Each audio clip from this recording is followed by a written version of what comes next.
लोकसभा चुनाव से पहले इंडिया गठबंधन में सीट शेयरिंग के मुद्दे पर राजनीतिक बवाल होना तय है। मध्य प्रदेश, छत्तीसगढ़, राजस्थान में बीजेपी को मिले प्रचंड बहुमत का सीधा असर इंडिया गठबंधन पर पड़ता दिख रहा है। इससे कांग्रेस पर अब इंडिया के दूसरे सहयोगी दलों ने दबाव बनाना शुरू कर दिया। सपा के ताजा बयान से अब गठबंधन की गांठ खुलने के पूरे कयास लगाए जा रहे हैं।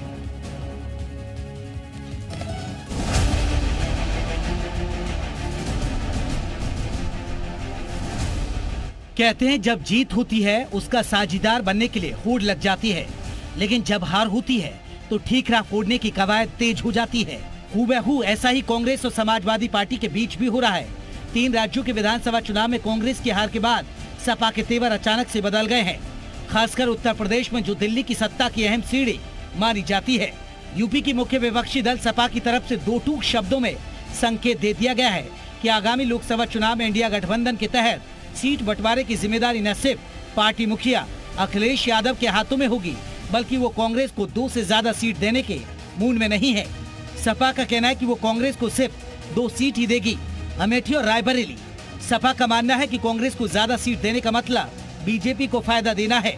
देखिए, 5 राज्यों के चुनाव परिणाम के बाद आज भारतीय जनता पार्टी वो समय से पहले लोकसभा चुनाव चाहती है। कांग्रेस के गलत फैसलों के कारण केवल 3 राज्यों के विधानसभा चुनाव कांग्रेस नहीं आ रही है। जो इंडिया गठबंधन की एकता का संदेश पूरे देश में गया था, वो भी कहीं न कहीं कमजोर हुआ है। समाजवादी पार्टी उत्तर प्रदेश में कांग्रेस को केवल 2 ही सीट वो दे सकती है, जो कांग्रेस समाजवादी पार्टी के सहयोग से जीत सकती है। इससे ज्यादा सीटें देना भारतीय जनता पार्टी की मदद करना होगा। सपा का मानना है कि 3 राज्यों मध्य प्रदेश, राजस्थान और छत्तीसगढ़ में कांग्रेस की हार उसके गलत फैसलों की वजह से हुई। कांग्रेस की इस हार से इंडिया गठबंधन की एकता का संदेश कमजोर हुआ है। सपा ने कांग्रेस से अपील करते हुए कहा कि समाजवादी पार्टी बीजेपी को देश में हराना चाहती है, इसके लिए कांग्रेस को समाजवादी पार्टी का साथ देना चाहिए। वहीं सपा के इस बयान से बौखलाई कांग्रेस ने सपा पर जोरदार पलटवार किया। किसी सपा के नेता के बोल देने से नहीं तय हो जाएगा।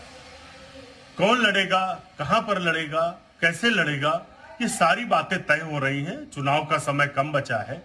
इंडिया गठबंधन के जितने भी सदस्य हैं, चाहे वो समाजवादी पार्टी हो या दूसरे दल हो, सभी आपस में बैठकर तय कर रहे हैं और शीघ्र ही आपके सामने होगा। दरअसल मध्य प्रदेश विधानसभा चुनाव में समाजवादी पार्टी इंडिया गठबंधन के तहत 7 सीटों की मांग की थी, लेकिन कांग्रेस की तरफ से स्पष्ट कर दिया गया था कि ये गठबंधन सिर्फ लोकसभा चुनाव के लिए है। इसके बाद कांग्रेस और समाजवादी पार्टी में खूब जुबानी जंग देखने को मिली थी। अब समाजवादी पार्टी का संदेश साफ है कि कांग्रेस को सिर्फ 2 सीटें ही देगी। आपको बता दें कि पहले भी समाजवादी पार्टी और बीएसपी की तरफ से अमेठी और रायबरेली में प्रत्याशी नहीं उतारे गए थे। हालांकि यूपी में कांग्रेस 80 सीटों की तैयारी में जुटी है। अब देखना होगा कि राह जुदा जुदा होने का औपचारिक ऐलान कब होता है। ब्यूरो रिपोर्ट, जी मीडिया।